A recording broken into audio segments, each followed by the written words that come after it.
Over 10,000 mothers, fathers, and children die on the road every year as victims of drunk drivers. Yet over 50% of convicted drunk drivers continue to drive drunk on a suspended license. Why do individuals continue to get behind the wheel and drive drunk or impaired on other substances?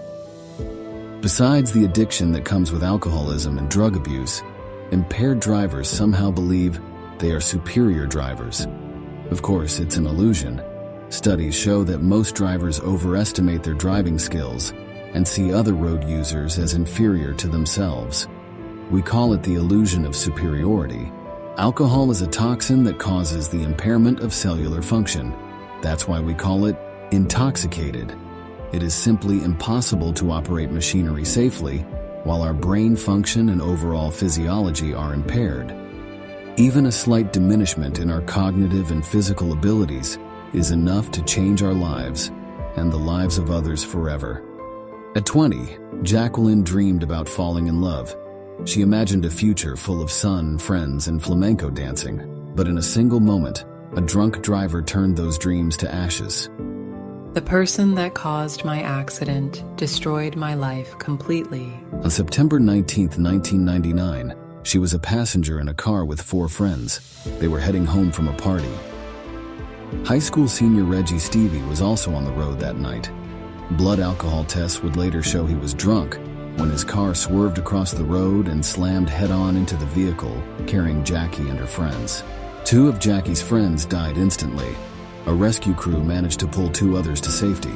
Flames poured out of the car with Jackie trapped inside, her legs pinned under the dashboard. She burned for 45 seconds.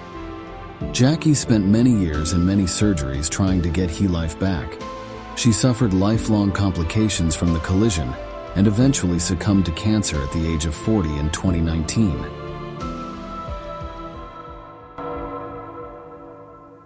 Reggie survived the crash without serious injury, but his life would never be the same. He had been a senior in high school, a baseball and football player. He was looking forward to college. The night his life crashed into Jacqueline's, he had been drinking. First some beer with friends after work, and later he drank more at a party. Then he decided to get behind the wheel, and when his SUV crossed the center line and smashed head-on into the car carrying Jackie, Reggie was drunk. The one time that I made that horrible decision, only once, and I got in trouble. It was devastating, Reggie says.